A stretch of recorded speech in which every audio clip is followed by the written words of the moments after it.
रानो चिड़िया जंगल में पानी पूरी का ठेला लगाती थी। एक दिन गौरी कवि चुपके से जाकर रानो चिड़िया के ठेले के नीचे छुपकर बैठ जाती है। गौरी कवि सोचती है, जैसे ही चिड़िया इधर उधर जाएगी, आज मैं जी भर के इस चिड़िया की पानी पूरी खाऊंगी। रानो चिड़िया का बेटा कूकू अपनी मम्मा के पास आता है और गौरी कवि को ठेले के नीचे बैठी हुई देख लेता है। मम्मा मम्मा, ठेले के नीचे गौरी आंटी बैठी हुई है। मम्मा देखें, गौरी आंटी नीचे छुपी हुई है। गौरी, बाहर आ जाओ, हमने तुम्हें देख लिया है। क्या तुम मेरी पानी पूरी चोरी करने आई हो? चलो जल्दी बाहर निकलो। गौरी कवि डरती हुई बाहर निकल आती है। नहीं नहीं चिड़िया, मैं यहाँ पानी पूरी चोरी करने नहीं आई थी, बल्कि मुझे ठंड लग रही थी, इसलिए मैं थोड़ी देर तुम्हारे ठेले के नीचे बैठ गई। मैंने अपने ठेले के नीचे कोई हीटर लगा रखा है जो तुम यहाँ बैठ गई? चलो भागो यहाँ से, काली कवि कहीं की। गौरी कवि वहाँ से भाग जाती है। कालू कालू, उस चिड़िया की बच्ची ने आज मुझे पकड़ लिया। मैं उसके ठेले के नीचे छुपी हुई थी, उसने मुझे पकड़ लिया और मेरी बहुत बेइज्जती की। चिंता ना करो गौरी, कल से मैं भी जंगल में पानी पूरी बेचा करूँगा। मैं देखता हूँ वो चिड़िया कैसे पानी पूरी बेचती है। सभी पक्षी हमारे ठेले से ही पानी पूरी खाने आया करेंगे। कालू कौवा अपने मामा जी के पास जाता है। मामा जी, आपकी सब्जी बेचने वाला ठेला कहाँ है? भांजे, वो ठेला तो बाहर पेड़ के पास खड़ा है, लेकिन तुमने क्या करना है? मामा जी, मैंने भी जंगल में पानी पूरी बेचा करनी है, जैसे रानो चिड़िया बेचती है। वो चिड़िया पानी पूरी बेच बेच कर बहुत मुनाफा कमा रही है। कालू कौवा अपने मामा जी से ठेला लेता है और अपने घर की तरफ वापस चलता है। रास्ते में उसे तोता मिलता है। तोते तोते, कल से अगर पानी पूरी खानी हुई तो मेरे पास आना, चिड़िया के पास ना जाना। मैं भी पानी पूरी बेचा करूँगा, मेरी पानी पूरी बहुत स्वादिष्ट होगी। कौवे, ये तो खाकर ही पता चलेगा कि तुम्हारी पानी पूरी ज्यादा मज़े की है या चिड़िया की। पानी पूरी, स्वादिष्ट स्वादिष्ट पानी पूरी खाओ, चिड़िया से अच्छी, चिड़िया से स्वादिष्ट पानी पूरी खाओ। गौरी कवि बहुत शोर मचाती है, लेकिन कोई भी पक्षी गौरी कवि के पास पानी पूरी खाने नहीं आता। सभी पक्षी रानो चिड़िया की पानी पूरी ही पसंद करते थे। रानो चिड़िया के ठेले पर पक्षियों की भीड़ लगी हुई थी।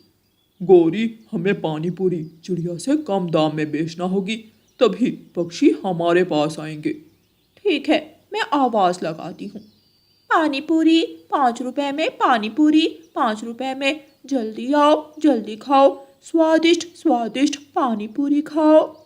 गौरी कवि की आवाज़ सुनकर कुछ पक्षी गौरी कवि के ठेले पर आ जाते हैं। एक प्लेट मुझे पानी पूरी की दो। एक प्लेट मुझे भी। तोता और कबूतर गौरी कवि से पानी पूरी लेकर खाते हैं। छी छी, इसका स्वाद तो नदी के पानी की तरह है। तुम्हारा पानी ना तो खट्टा है और ना ही इसमें कोई मिर्च मसाला है। कबूतर को भी गौरी कवि की पानी पूरी पसंद नहीं आई। दूसरे दिन कोई भी पक्षी कौवे और कवि के पास पानी पूरी खाने नहीं आता। कालू जी, हमें किसी तरह रानो चिड़िया की पानी पूरी बनाने की रेसिपी चुरानी होगी, तभी हमारी पानी पूरी पक्षियों को पसंद आएगी। लेकिन रानो चिड़िया की पानी पूरी बनाने की रेसिपी कैसे चुराएं? मैं भेस बदल कर रानो चिड़िया के घर जाती हूँ और देखती हूँ कि रानो चिड़िया पानी पूरी में कौन कौन से मसाले शामिल करती है। गौरी कवि सफ़ेद बाल लगाकर अपना भेस बदलती है और रानो चिड़िया के घर जाती है। बेटी चिड़िया, मैं बहुत दूर से आई हूँ, मैं थकी हुई हूँ, क्या मैं थोड़ी देर तुम्हारे घर में आराम कर लूँ? जी माँ जी, आप अंदर आ जाएं और थोड़ी देर मेरे घोंसले में आराम कर लें। मैं आपको ठंडा पानी भी देती हूँ। गौरी कवि भेस बदल कर चिड़िया के घर में चली जाती है। चिड़िया उसे पानी देती है। माँ जी, मैं जंगल में पानी पूरी बेचती हूँ, मैं रसोई में जाकर अपना थोड़ा काम कर लूँ और आप आराम से बैठें। ठीक है बेटी, आप जाओ और अपना काम कर लो। चिड़िया रसोई में जाती है और पानी पूरी बनाने लगती है। रानू चिड़िया का बेटा कुकू अपने घोंसले में लेटा हुआ था। बैठे बैठे गोरी कवि के सफ़ेद बाल नीचे गिर जाते हैं और गोरी कवि जल्दी से वो बाल उठाकर दोबारा अपने सर पर रख लेती है। चिड़िया का बेटा कुकू ये सब देख लेता है। कुकू जल्दी से रसोई में जाता है। मम्मा मम्मा, वो बूढ़ी कवि नहीं है, वो तो गोरी आंटी है। गोरी आंटी ने अपने सर पर सफ़ेद बाल लगाए हुए हैं। अच्छा तो ये बात है, वो गोरी की बच्ची भेस बदल कर मेरी रेसिपी चुराने आई होगी। अभी उसे मज़ा चखाती हूँ। माँ जी, आप यहाँ रसोई में आ जाएं और मेरे पास आकर बैठ जाएं। गोरी कवि तो यही चाहती थी। वो जल्दी से उड़ती है और रानू चिड़िया के पास जाकर बैठ जाती है। बेटी, आप अपना काम करो, मैं भी तो देखूं तुम पानी पूरी कैसे बनाती हो। माँ जी, मेरी रेसिपी में एक ख़ास बात है। मैं पानी पूरी बनाने के बाद पानी में खट्टे की जगह लकड़ियों की राख डाल देती हूँ। उससे पानी पूरी का स्वाद बहुत ज़्यादा बढ़ जाता है। गोरी कवि समझती है कि रानू चिड़िया ने उसे अपनी पानी पूरी की रेसिपी बता दी है। थोड़ी देर बाद गोरी कवि अपने घर चली जाती है। कालू कालू जी, मैंने जान ली, मैंने रानू चिड़िया की पानी पूरी बनाने की रेसिपी जान ली। कल देखना सभी पक्षी हमारी पानी पूरी ही पसंद करेंगे। क्या खास मिलाती है रानू चिड़िया अपनी पानी पूरी में? लकड़ियों की राख। कालू, तुम जल्दी से जाओ और मुझे कुछ सूखी लकड़ियां ला कर दो। कालू कौवा उड़ता है, जंगल जाता है और एक पेड़ से कुछ सूखी लकड़ियां तोड़कर ले आता है। गौरी कवि वो लकड़ियां जलाती है और उनसे राख बना लेती है। दूसरे दिन कौवा और कवि अपनी पानी पूरी के पानी में लकड़ियों की राख मिलाकर पानी पूरी बेचने अपने ठेले पर पहुंच जाते हैं। पानी पूरी, स्वादिष्ट स्वादिष्ट पानी पूरी खाओ, चिड़िया से ज़्यादा मज़ेदार पानी पूरी खाओ। बड़ी चील रानू चिड़िया के पास आती है और उससे पानी पूरी मांगती है। चील चाची, माफ़ करना, मेरी पानी पूरी तो ख़त्म हो गई। आप ऐसा करें, सामने कवि के पास जाएं और वहाँ से पानी पूरी खा लें। मैं तो घर से तुम्हारी स्वादिष्ट पानी पूरी खाने आई थी, लेकिन ठीक है, मैं कवि के पास ही चली जाती हूँ। रानू चिड़िया जानबूझकर बड़ी चील को गोरी कवि के पास भेज देती है। चील दी, एक बार मेरी पानी पूरी खाओगी तो सारी जिंदगी याद रखोगी। मेरी पानी पूरी चिड़िया की पानी पूरी से ज़्यादा स्वादिष्ट है। ऐसे कहते हुए गौरी कवि बड़ी चील को एक प्लेट पानी पूरी की दे देती है। चील पानी पूरी खाती है और साथ ही एक घूंट पानी का भरती है। पानी में तो लकड़ियों की राख थी। चील को गुस्सा आ जाता है। बेशरम कवि, तुझे मैं छोड़ूंगी नहीं, मैं तुझे जान से मार दूंगी। फिर क्या था, कालू कौवा तो चुपके से थैले के नीचे छुप जाता है। गौरी कवि आगे आगे और बड़ी चील उसके पीछे पीछे। ये सब देखकर जंगल के सभी पक्षी खूब हंसते हैं। प्यारे दोस्तों, इस कहानी को लाइक, अपने दोस्तों के साथ शेयर और चैनल को सब्सक्राइब करना बिल्कुल मत भूलना। आपका धन्यवाद। रानू चिड़िया का बेटा कुकू स्कूल से घर वापस जा रहा था कि कालू कौवा कुकू को रोक लेता है। कुकू, क्या तुम्हारा नाम कुकू ही है ना? जी अंकल, मैं कुकू ही हूँ। चलो मेरे साथ चलो, मैं तुम्हें कुछ देना चाहता हूँ। लेकिन कहाँ कहाँ जाना होगा अंकल, और आप मुझे क्या देना चाहते हैं? मेरे पास एक जादुई घड़ी है जो बिना बैटरी के चलती है। वो घड़ी मुझे रास्ते से मिली थी।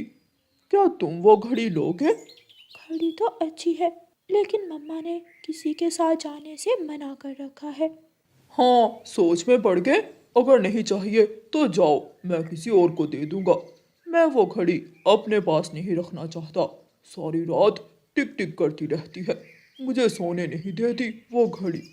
न, न, नहीं नहीं, मैं ही लूँगा वो घड़ी। तो फिर मेरे साथ चलो। कालू कौवा रानो चिड़िया के बेटे कुकू को अपने साथ ले जाता है। अंकल, ये हम कहाँ आ गए हैं?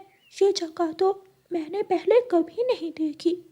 वहाँ वहाँ गुफा में है वो घड़ी, जाओ जाकर उठा लो। कुकू खुश हो जाता है और जल्दी से उठकर गुफा में चला जाता है। कालू कौवा एक बड़ा सा पत्थर रखकर गुफा का मुंह अच्छी तरह बंद कर देता है। अंकल अंकल, आपने मुझे यहाँ क्यों बंद कर दिया है? मुझे यहाँ से बाहर निकालें। अंकल, गुफा का मुंह खोल दे, मैं यहाँ डर रहा हूँ। अब तू यहाँ कैद रहेगा और तेरी माँ मेरे काम करेगी। लालची कुकू, अब तू हमेशा हमेशा के लिए यहाँ ही रहेगा।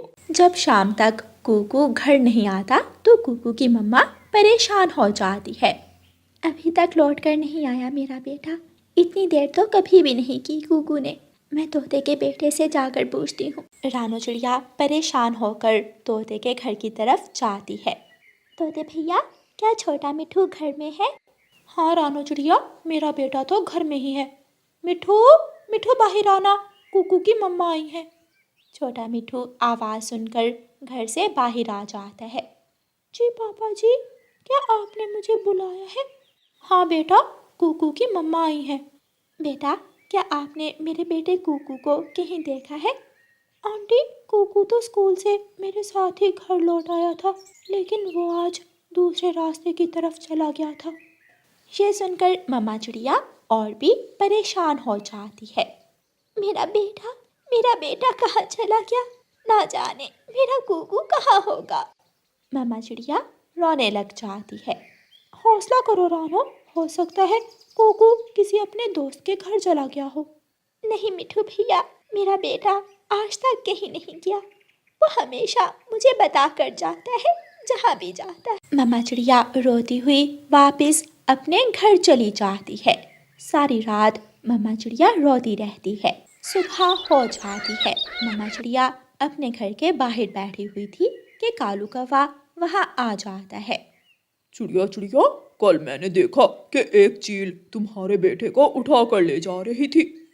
ये सुनकर मम्मा चिड़िया तो जैसे मर ही गई थी। नहीं, मेरा बेटा, क्या चील मेरे बेटे को खा गई होगी? नहीं नहीं चिड़िया, घबराओ मत, वो चील मेरे जानने वाली है। मैंने उसे कहा कि वो कुकू को छोड़ दे, लेकिन उसने मेरी बात नहीं मानी। लेकिन उसने कहा कि अगर कुकू की मम्मा उसके काम करती रहे तो वो कभी भी कुकू को नहीं खाएगी। वो कुकू को अपने पास रखेगी। क्या काम? बताएं बताएं कभी भैया, मैं सब करूँगी। बस उस चील से कहना कि मेरे बेटे को कोई नुकसान ना पहुँचाए। वो तो मैंने कल ही उसे बता दिया था। चील ने कहा है कि तुम मेरे लिए एक घर बनाओ, फिर वो तुम्हारे बेटे को छोड़ देगी। मैं आज ही नया घर बना देती हूँ, लेकिन कभी भैया, मेरे बेटे को कुछ होगा तो नहीं? नहीं नहीं, कुछ नहीं होगा। रानो चिड़िया काम शुरू करती है। रानो चिड़िया एक सूखा पेड़ काटती है और लकड़ियाँ जमा करती है। लकड़ियाँ जमा करने के बाद रानो चिड़िया घर बनाने का काम शुरू करती है। शाम तक रानो चिड़िया घर बना लेती है। कभी भैया, मैंने घर बना दिया है। अब आप चील के पास जाएं और चील से कहें कि मेरे बेटे को मुझसे मिलवा दे। मैं अभी अभी चील से ही मिलकर आया हूँ। चील ने कहा है इस घर में गरम कंबल और एक घोंसला भी रखो। मैं अभी अपने घर से गरम कंबल और घोंसला लेकर आती हूँ। रानो चिड़िया जल्दी से अपने घर जाती है और घर से गरम कंबल और घोंसला उठा लाती है। कवे भैया, मैंने गरम कंबल और घोंसला भी घर में रख दिया है। अब मुझे मेरे बेटे से मिलवा दें। चिड़िया रानी, अब तो रात हो गई है। चील रात को जल्दी सो जाती है। मैं कल करूँगा बात चील से। अगर इस वक्त किया तो चील गुस्सा भी कर सकती है। अब तुम अपने घर जाओ। रानो चिड़िया रोती हुई अपने घर चली जाती है और कालू कौवा आराम से चिड़िया के बनाए हुए नए घर में जाकर सो जाता है। वाह रे कालू, काम भी नहीं किया और चिड़िया से नया घर भी बनवा लिया। कुकू को भूख लगी हुई थी। वो बहुत कमज़ोरी महसूस कर रहा था। वो एक पत्थर को हटाता है तो उसे कुछ दाने वहाँ से मिल जाते हैं।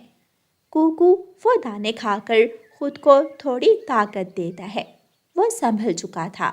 बहुत देर तक रोने के बाद अब कूकू चुप हो गया था। मुझे अपनी मम्मा के पास जाना ही होगा। मैं अपनी मम्मा की खातिर इस मुश्किल से निकलूंगा। मैं जिंदा रहूंगा। कूकू खुद को ऐसे हौसला देता है। वो कहते हैं ना कि जो किसी के साथ बुरा करता है उसके अपने साथ भी बुरा ही होता है। कालू कौवा सोया हुआ था कि उसके घर में एक सांप घुस आता है। सांप कालू कौवे के पाँव पर काट लेता है। सांप, सांप, मुझे सांप ने काट लिया है, मुझे सांप ने काट लिया है। कौवा ऐसे शोर मचाता है। तोते का घर करीब ही था। तोता कौवे का शोर सुनकर वहां आता है। तोते तोते, मुझे सांप ने काट लिया है, मेरा बचना अब बहुत मुश्किल है। तोते, मैं बहुत बुरा हूँ। मैंने जो पाप किया मुझे उस पाप की सजा मिल चुकी है। पाप? कौन सा पाप? कौवे, क्या किया है तुमने? तोते, पुरानी गुफा में चिड़िया का बेटा है, जाकर रानो चिड़िया को बता दो। उसे कहना कि मुझे मुझे माफ कर दे। ऐसे कहते हुए कौवा मर जाता है। तोता चिड़िया को जाकर सारी बात बताता है। तोते भैया, जल्दी से मेरे साथ चलें। तोता और रानो चिड़िया जल्दी से जाकर गुफा का पत्थर हटाते हैं। कूकू भागकर अपनी मम्मा के गले लग जाता है। मम्मा, मेरी मम्मा, मम्मा, मुझे कौवे अंकल ने यहाँ कैद कर दिया था। मेरे बेटे, मुझे सब पता चल गया है और ऊपर वाले ने काले कौवे को उसके पापों की सजा भी दे दी है। वो सांप के काटने से मर गया है। कूकू, मिठू तोता और रानू चिड़िया वहाँ से चले जाते हैं। चिड़िया को उसका बेटा मिल चुका था और कालू कौवा अपने अंजाम को पहुँच चुका था। प्यारे दोस्तों, इस कहानी को लाइक, अपने दोस्तों के साथ शेयर और चैनल को सब्सक्राइब करना बिल्कुल मत भूलना। आपका धन्यवाद।